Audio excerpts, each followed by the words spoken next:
مجھے ہٹایا جاتا تو میں پرائم منسٹر سے صرف یہ کہتا کہ سر آپ بتائیں کہ how am I responsible for creating inflation. بجلی کی قیمت آپ بڑھا رہے ہیں, گیس کی قیمتیں آپ بڑھا رہے ہیں, انٹرنیشنل مارکیٹ میں تیل کی قیمتیں بڑھ رہی ہیں, تو میں کیا کروں؟ میں آپ کے ہاتھ کو روک لوں کہ بجلی کی قیمت نہ بڑھائیں, گیس کی قیمت نہ بڑھائیں, یا میں انٹرنیشنل جو جہاں تیل کی قیمتیں بڑھ رہی ہیں ان کو جا کے بولوں کہ بھئی آپ جو ہے تیل نہ بڑھائیں, یا یہ میں مافیا کو ہینڈل کروں؟ ہماری زبان نہیں تھکتی ہے یہ کہتے ہوئے کہ یہاں گندم کا مافیا بھی ہے, آٹا مافیا بھی ہے, تو کیا یہ فائنانس منسٹر کا کام ہے؟ تو پہلی چیز یہ ہے کہ میرا نہیں خیال ہے کہ حفیظ شیخ صاحب کو مہنگائی کی وجہ سے ہٹایا گیا ہے. سر جب ایسی سچویشن میں جب آپ کی بجلی اتنی زیادہ مہنگی ہو گئی ہے, آپ کی کاسٹ آف پروڈکشن جو ہے وہ بڑھ جائے گی, آپ کی ایکسپورٹ کم ہو جائے گی. ظاہر ہے جب آپ کی کاسٹ آف پروڈکشن بڑھتی ہے, چیزیں مہنگی ہو جاتی ہیں, تو پروڈکشن بھی آپ کم کرنے لگتے ہیں. جب آپ کے خرچے ہی پورے نہیں ہوگے تو آپ پروڈکشن کیسے کریں گے؟ نمبر ایک. نمبر دو, پھر جو آپ کا کرنٹ اکاؤنٹ جو سرپلس میں جانے کے بڑے شادیانے بج رہے تھے, جب آپ کی ایکسپورٹ نہیں ہوں گی تو اس سے اور پھر کتنا فرق پڑے گا, کتنا یہ نیگیٹو میں جا سکتا ہے اس سچویشن میں جب بجلی مہنگی ہو جائے گی, سب کچھ مہنگا ہو جائے گا. دیکھیں یہی تو بات میں یہی بتانے کی کوشش کر رہا تھا کہ حفیظ شیخ صاحب کو مہنگائی کی وجہ سے جو ہے وہ نہیں ہٹایا گیا ہے. اگر آپ پوچھیں گے کہ کس کی وجہ سے ہٹایا گیا ہے, تو میرے نزدیک جو ہے وہ ذمہ داری جو ہے وہ یہ اسٹیٹ بینک کی اٹانومی کے سلسلے میں تھا. یہ جو ایکٹ جو پارلیمنٹ جو کیبنٹ سے اپروو کروایا ہے, یہ ایک طریقے سے کہتے ہیں نا بلڈوز کر دینا, کہ آپ کیبنٹ میں ایسے وقت میں لاتے ہیں کہ جب وہ اس اسٹیٹ آف مائنڈ میں نہ ہو, یا سینٹ کے چیئرمین ڈپٹی چیئرمین کے الیکشن ہو رہی ہوں, اس وقت پوری کیبنٹ پرائم منسٹر سب الیکشن پہ لگے ہوئے ہیں, اور آپ کیبنٹ پہ لے کر آئیں اور اسی وقت آپ سمری سامنے رکھیں. صرف اس لیے رکھا کہ کہیں یہ لیک نہ ہو جائے, اتنا خوف لگتا کہ کہیں لیک نہ ہو جائے. وہ اسی وقت لائے کیبنٹ میں اور کہا کہ جی انٹرنیشنل بیسٹ پریکٹس ہے, ہم اس کو امپلیمنٹ کر رہے ہیں. یہ نہیں بتایا کہ what do you mean by international best practice. کیا فیڈرل ریزرو سسٹم آپ کا بیسٹ پریکٹس ہے؟ کیا بینک آف جاپان آپ کا بیسٹ پریکٹس ہے؟ کیا بنڈس بینک آپ کا بیسٹ پریکٹس ہے؟ بینک آف انگلینڈ کا بیسٹ پریکٹس ہے؟ کس پریکٹس کی بات کر رہے ہیں؟ جب پاکستان کی معیشت جاپان کی طرح ہوگی, برطانیہ کی طرح ہوگی, جرمنی کی طرح ہوگی, امریکہ کی طرح ہوگی, تو ہمارے سینٹرل بینک بھی اسی کی طرح آزاد ہوں گے. ہمیں دیکھنا ہے, ہم ایک ڈیولپنگ کنٹری. ڈاکٹر صاحب ایک سوال کا جواب دیں. حفیظ شیخ صاحب کے جانے کے بعد ڈالر کی قدر میں کمی, روپے کی قدر میں اضافہ, یہ کس کی پالیسیز کا نتیجہ ہے؟ جو دیکھیں نا, یہ سوچنے کی چیز ہے کہ یہ کیا ہو گیا ہے اچانک کہ یہ ڈالر نیچے بھی آنے لگا. تو پھر یہ سوال یہ ہے کہ کیا تبدیلی کیا آ گئی تھی اتنی زبان.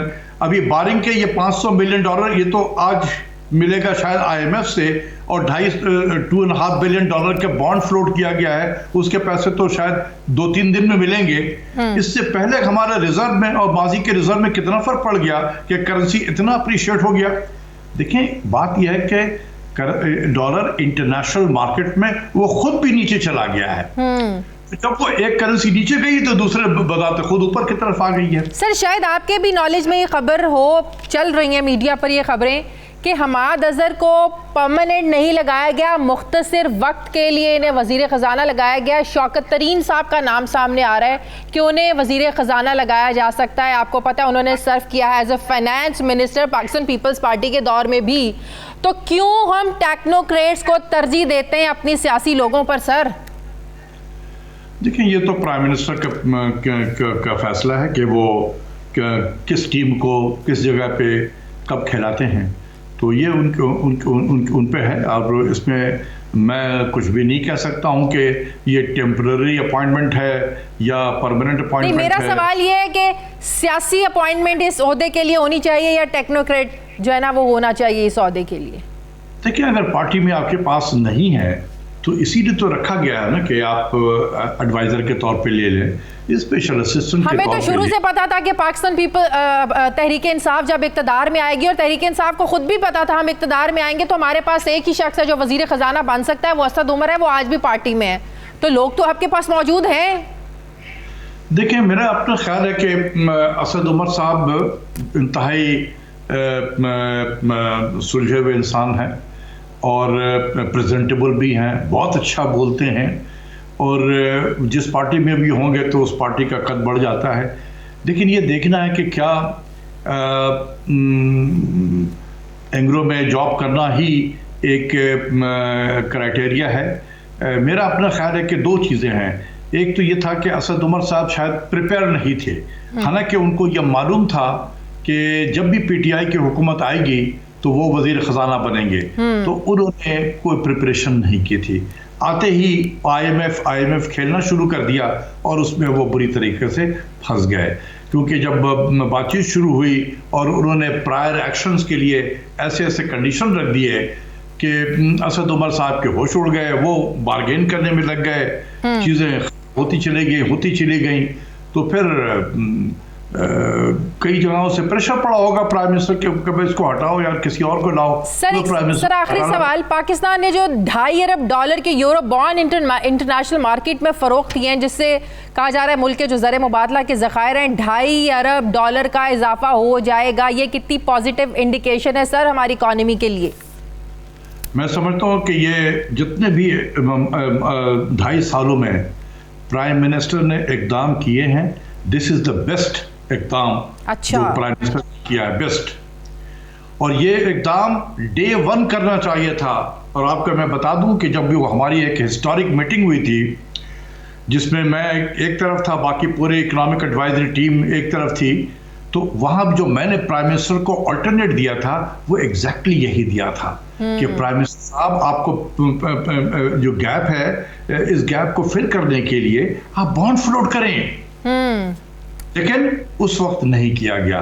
2.5 سال ہم نے انتظار کیا, جب انٹرنیشنل مارکیٹ میں لیکوڈیٹی بھری پڑی ہوئی تھی, انٹرسٹ ریٹ جو ہے وہ آل ٹائم ہسٹری میں لو تھا, ہم نے اس وقت نہیں گئے. اب جب انٹرسٹ ریٹ کو بڑھنے کا زمانہ آ رہا ہے ہم گئے. یہ کام بہت پہلے کرنا چاہیے تھا.